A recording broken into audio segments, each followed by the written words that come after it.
My dear students, a very good afternoon.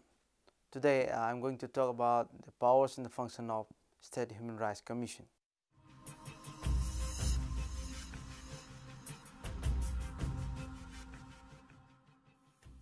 The Indian Constitution is a respiratory of the human rights available to citizens and a person living in India.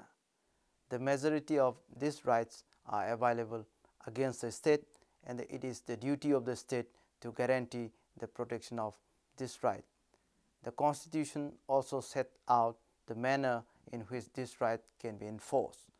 The establishment of independent institutions is an effort to further the commitment of the Indian state under the Constitution and to help it fulfill its commitment under several international human rights conventions, which mandate to respect, protect, promote and fulfill rights.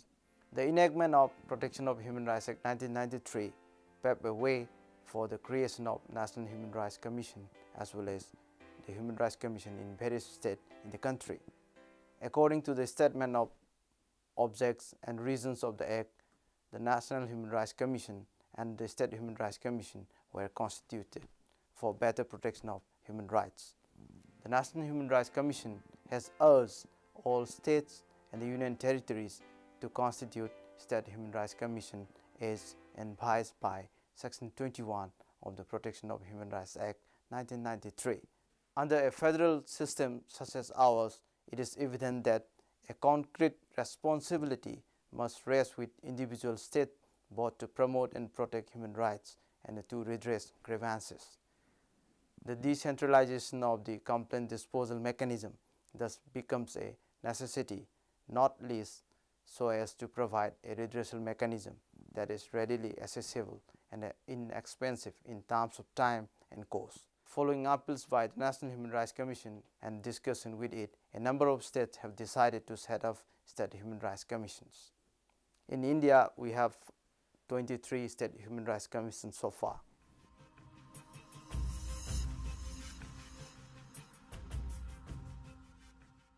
Now, I would like to talk about the powers and functions of the commissions. Under Section 21, Clause 5 of the Act, a State Human Rights Commission can inquire into violations of human rights only in respect of matters relatable to any of the entries enumerated in List 2 and the List 3 in the 7th Schedule to the Indian Constitutions. Entries in List 2 and the List 3 are subjects on which a state legislature can make law under Article 246, Clause 2 and Clause 3 of the Indian Constitutions, and to which the executive power of a state government extends under Article 162 of his Constitution. But a State Human Rights Commission shall not make inquiry into any such matter if any other inquiry is duly appointed by the state government under any law for time being in force. Under the Act, a State Human Rights Commission shall not have power to make inquiry into complaint of violations of human rights by the member of armed forces are enumerated in the List 1 in the 7th Schedule to the Indian Constitutions.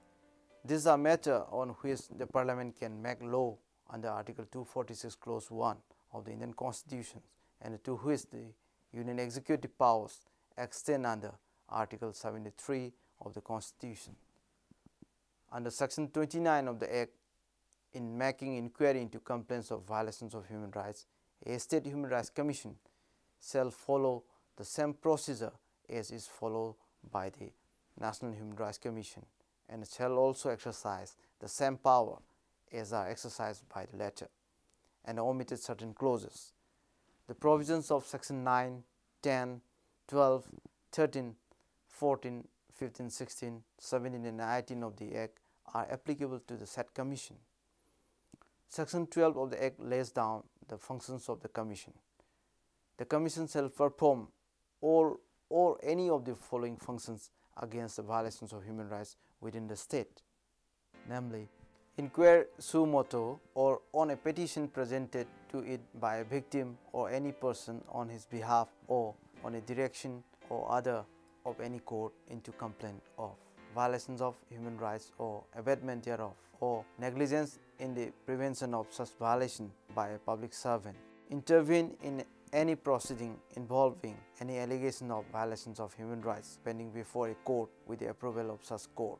Visit, notwithstanding anything contained in any other law, for time being enforced any jail or other institutions under the control of state government where persons are detained, or laws for purpose of treatment, reformation or protection, for the study of living conditions of the inmates thereof, and make recommendations thereon to the government.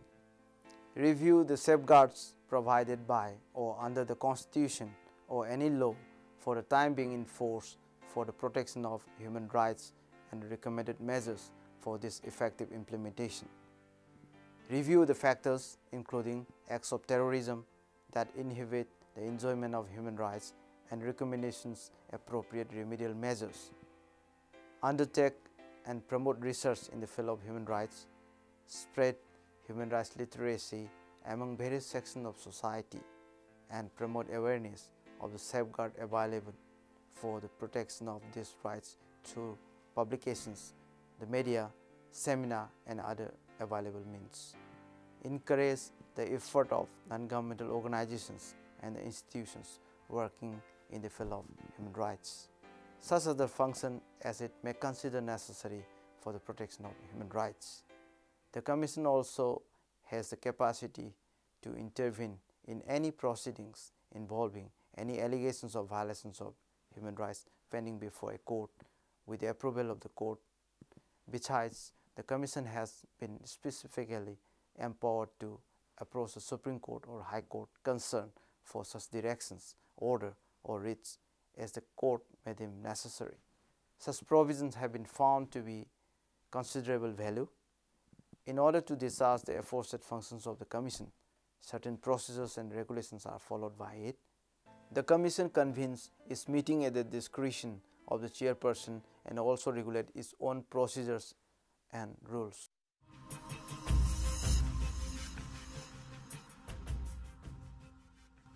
Powers relating to inquiries. The Commission is vested with the wide-ranging powers relating to inquiries and investigation under the Act.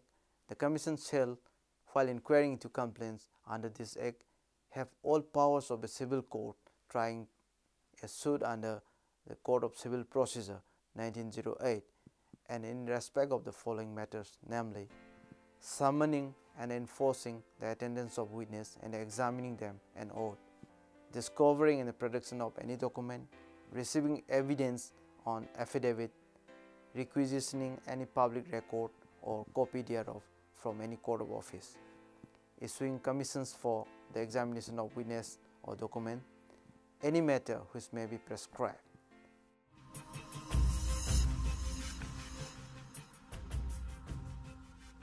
Inquiry into complaints.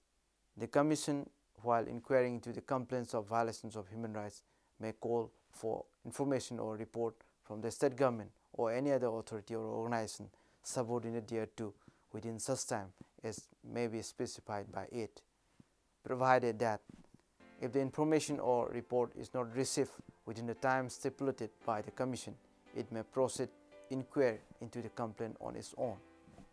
If on receipt of information or report, the Commission is satisfied either that no further inquiry is required or that the required action has been initiated or taken by the concerned government or authority, it may not proceed with the complaint and inform the complainant accordingly. Without prejudice to anything contained in Clause 1, if it consider necessary, having regard in the nature of the complaint, initiate an inquiry. Sometimes the State Human Rights Commission also referred the cases to the National Human Rights Commission for taking necessary action because of limitation of powers to the State Commissions. Steps during and after inquiry. The Commission may take any of the following steps during or after the completion of an inquiry held under this Act, namely, where the inquiry discloses the commission of violations of human rights or negligence in the prevention of violations of human rights or abatement thereof by a public servant, it may recommend to the concerned government or authority to make payment of compensation or damages to the complainant or to the victim or the members of his family as the Commission may consider necessary. To initiate proceeding for prosecution may deem fit against the concerned person or persons. To take such further action as may think fit. Approach the Supreme Court or High Court concerned for such directions, order or writs as the court may deem necessary. Recommend to the concerned government or authority at any stage of the inquiry for the grant of such immediate interim relief to the victim or the member of his family as the Commission may consider necessary. Subject to the provisions of Clause E, provide a copy of inquiry report to the petitioner or his representative. The Commission shall send a copy of its inquiry report together with its recommendation to the concerned government or authority, and the concerned government or authority shall, within a period of 1 month or such further time as the Commission may allow, forward its comments on the report, including the action taken or proposed to be taken thereon to the Commission. The Commission shall publish its inquiry report together with the comments of the concerned government or authority, if any, and the action taken or proposed to be taken by the concerned government or authority on the recommendation of the Commission. The setting up of State Human Rights Commission under the Protection of Human Rights Act 1993 is an important development in the quest for human rights in India. The establishment of such commission can make a platform for institutionalizing the concept of human rights in addition to the provision of fundamental rights and the directive principle of enshrined in the Indian constitutions. The need for setting up the Commission can be further analyzed in the context of its function and powers, the extraordinary range of its functions and the scope of its power assigned to the Commission under the Act. It is evident that the Commission must act and must be seen to act at all times with autonomy and transparency. The autonomy of the Commission derives inter alia from the methods of appointing its member, their fixity of tenure, and the statutory guarantees thereto, the status they have been accorded. The financial autonomy of the Commission envisages in Section 33 of the Act is a key factor in ensuring the independence and integrity of this statutory body. In India, so far, 23 states have already set up State Human Rights Commission. They are Andhra Pradesh, Assam, Himachal Pradesh, Karnataka, Kerala, Maharashtra, Orissa, Rajasthan, Uttar Pradesh, Chhattisgarh, Jammu and Kashmir, Madhya Pradesh, Manipur, Punjab, Tamil Nadu, West Bengal, Sikkim, Uttarakhand, Gujarat, Haryana, Bihar, Goa, and Jharkhand. The National Human Rights Commission and State Human Rights Commissions were constituted following the Protection of Human Rights Act 1993 with an aim to provide access to justice to a number of people who find it difficult and expensive in approach Indian courts. However, despite this mechanism being in place, this commission have not yet been able to achieve desirable results, and the human rights situations has continued to deteriorate. Most of the violations reported to these commissions are committed by the country's laws enforcement agency and the security forces. The commissions suffer from a number of handicaps such as lack of autonomy, political made appointments, inadequate resources, and no independent investigation mechanism, thus making them incapable of effectively addressing violations.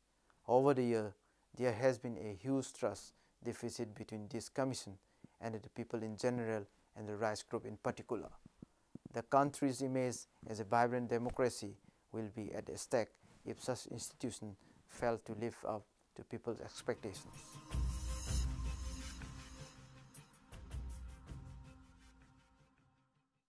Human rights are the inalienable rights of the people, as we know, which we need to be protected against encroachment and the repression. Such human rights can make legitimate pride for the contribution it has made in protecting human rights through a wide range of activities. The State Commission also reiterated and reminded the government that the primary obligation and facilitate towards the protection of human rights. The establishing of such commission can make a platform for institutionalizing the concept of the human rights in addition to the provision of fundamental rights and the directive principles enshrined in the Indian constitutions. The need for setting up of commissions can be further analyzed in the context of its functions and powers. The extraordinary range of the functions and the scope of the powers assigned to the Commission under the Act, it is evident that the Commission must act and must be seen to act at all times with autonomy and transparency.